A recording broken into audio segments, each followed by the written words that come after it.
नमस्कार, जय हिंद साथियों। कल से देश भर में एक भ्रामक खबर फैलाई जा रही है। कहा जा रहा है विपक्ष ने महिला आरक्षण बिल गिरा दिया। सारा गोदी मीडिया चिल्ला चिल्ला के, चीख चीख के वही बात कह रहा है जो मोदी जी कहते हैं, जो भारतीय जनता पार्टी के लोग कहते हैं। मैं तो कह रहा हूं इन चैनलों को अपना नाम बदल के बीजेपी के नाम से रख देना चाहिए। बीजेपी का मीडिया प्रकोष्ठ बन के लोग काम कर रहे हैं। एक झूठी और भ्रामक खबर कि महिला आरक्षण बिल विपक्ष ने गिरा दिया, यह चलाया जा रहा है।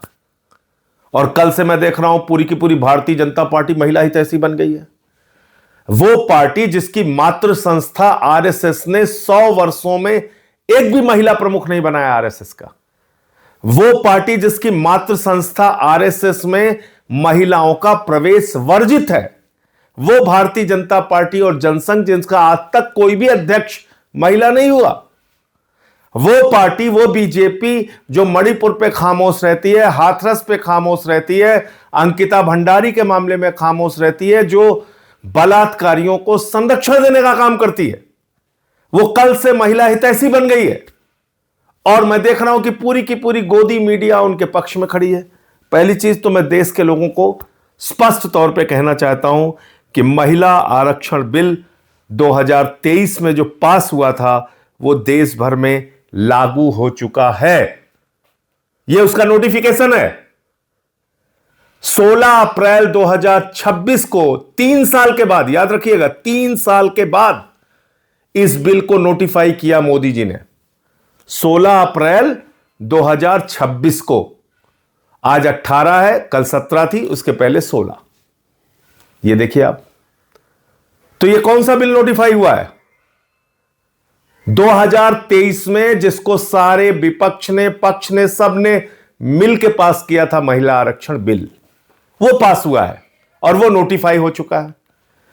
अब जो कल बिल गिरा वो क्या था? वो था देश के टुकड़े टुकड़े करने का बिल, जो भारतीय जनता पार्टी टुकड़े टुकड़े गैंग बन के देश भर में लागू करना चाह रही थी। उत्तर और दक्षिण का झगड़ा कराना चाह रही थी। बंगाल की सीटें कम, उड़ीसा की सीटें कम, तमाम राज्यों के बीच में असंतोष पैदा करना चाह रही थी। तो आपसे मैं पूछना चाहता हूं, क्या आप देश में असंतोष चाहते हैं? क्या लड़ाई झगड़ा चाहते हैं? क्या भारतीय झगड़ा पार्टी जो चाहती है कि साउथ और नॉर्थ के बीच में झगड़े शुरू हो जाए, क्या इससे आप भी सहमत हैं? कोई नहीं सहमत हो सकता। जो भी सच्चा हिंदुस्तानी होगा वो देश में शांति चाहेगा। और इसलिए सारे विपक्ष ने ये डीलिमिटेशन का बिल, ये महिला आरक्षण बिल की आड़ में जो एक घिनौना खेल खेलने की कोशिश भारतीय जनता पार्टी कर रही थी, वो संशोधन गिराने का काम किया है। वो संविधान का संशोधन गिराने का काम किया है। 23 का पास हुआ महिला आरक्षण बिल आज भी लागू है, उसमें कहीं कोई परिवर्तन नहीं हुआ है। अब वो क्या था ये भी आप सुन लीजिए। महामानव ने 2023 में जो महिला आरक्षण बिल पास किया था, उसमें उन्होंने लिखा था कि पहले जनगणना होगी, जनगणना के बाद डिलिमिटेशन होगा, डिलिमिटेशन के बाद आरक्षण होगा। यह किसने लिखा था? 2023 में महामानव आदरणीय नरेंद्र मोदी जी, उन्होंने लिखा था। हमने नहीं लिखा था, गोदी मीडिया के लोगों, हमने नहीं लिखा था। यह आपके महामानव आदरणीय नरेंद्र मोदी जी ने लिखा था 2023 के बिल में। और तब हमने कहा कि भाई 543 में 33% आरक्षण दे के मामला खत्म करो ना। क्यों इतना लेट कर रहे हो कि पहले जनगणना होगी, फिर डिलिमिटेशन होगा, फिर आरक्षण होगा, और ये 29 के बाद यानी कि 34 में लागू होता मोदी जी के हिसाब से, जो 23 के बिल में है। अब वो 3 साल के बाद कह रहे हैं नहीं साहब, हम बड़े हितैषी हो गए हैं, हम तो बस इसको पास करना चाहते हैं। यह कितनी झूठी और बेबुनियाद बात है कि 3 साल तक वो 2023 का बिल इन्होंने नोटिफाई नहीं किया था, जिसके ऊपर संशोधन लेके आए। 16 अप्रैल 2026 को आनन फानन में उसको नोटिफाई किया इन्होंने। और अखबारों की हेडिंग आप देखिए। चलिए, गोदी मीडिया वाले गलती करते हैं, बात समझ में आती है, मैं आपको दिखाता हूं। ये अखबारों की हेडिंग पढ़ के तो मुझे इन लोगों के दिल दिमाग पे तरस आ रहा है कि क्या ये सोचते हैं, क्या कैसे काम करते हैं। महिला आरक्षण बिल लोकसभा में गिरा, हिंदुस्तान अखबार की प्रमुख हेडलाइन है। अब आप देखिए, महिला आरक्षण पर विपक्ष का अड़ंगा, दैनिक जागरण अखबार की हेडलाइन है।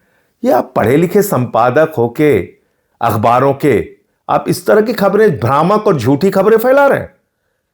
महिला आरक्षण बिल तो लागू हो चुका है देश भर में। आगे बढ़ते हैं।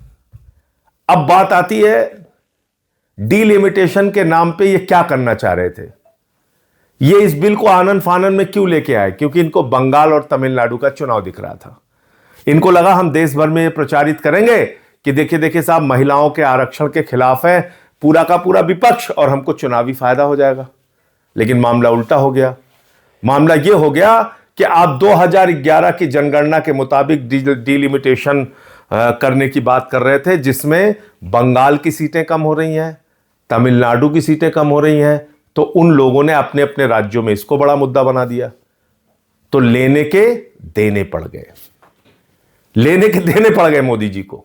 जिसने भी उनको मूर्खतापूर्ण सलाह दी वो लेने के देने पड़ गए। अब तमिलनाडु में मुद्दा बन गया कि उनका प्रतिनिधित्व आप कम कर रहे थे, बंगाल में मुद्दा बन गया कि उनका प्रतिनिधित्व आप कम कर रहे थे। तो इसका भारी नुकसान बंगाल और तमिलनाडु के चुनाव में आपको उठाना पड़ेगा। दूसरी बात, कितना घिनौना खेल खेलती है बीजेपी। कभी आपने सोचा? बीजेपी इतना घिनौना खेल खेलती है कि अभी एक स्टिंग ऑपरेशन हुआ हुमायूं कबीर का, जो बाबरी मस्जिद बना रहा है, जिसने अपनी पार्टी बना के वहां पे चुनाव लड़ने का काम किया। उस हुमायूं कबीर ने कहा कि हमको बीजेपी ने 1000 करोड़ रुपए चुनाव लड़ने के लिए दिए हैं, 1000 करोड़ रुपए। और हुमायूं कबीर बाबरी मस्जिद बनवा रहा है वहां पे। इसका मतलब बीजेपी के पैसे से बाबरी मस्जिद बन रहा है वहां पे। इतना ही नहीं, हुमायूं कबीर को केंद्र सरकार ने जेड कैटेगरी की सुरक्षा दी है। जो व्यक्ति बाबरी मस्जिद बनवा रहा है उसको मोदी ने जेड कैटेगरी की सुरक्षा क्यों दी है? क्या इतना नहीं सोच पा रहे हैं आप लोग? क्या इतनी आंखों पे पट्टी बांध ली आप लोगों ने कि कितना घिनौना खेल खेलती है बीजेपी? इसलिए इन लोगों से सावधान रहिए। और मैं फिर दोहराना चाहता हूं, महिला आरक्षण बिल 2023 में जो पास हुआ था वो लागू हो चुका है। डीलिमिटेशन बिल के जरिए जो देश के टुकड़े टुकड़े करने की, आपस में लड़ाने की, उत्तर दक्षिण का झगड़ा कराने की जो कोशिश थी, वो कोशिश विपक्ष ने मिलकर नाकाम किया है। जय हिंद।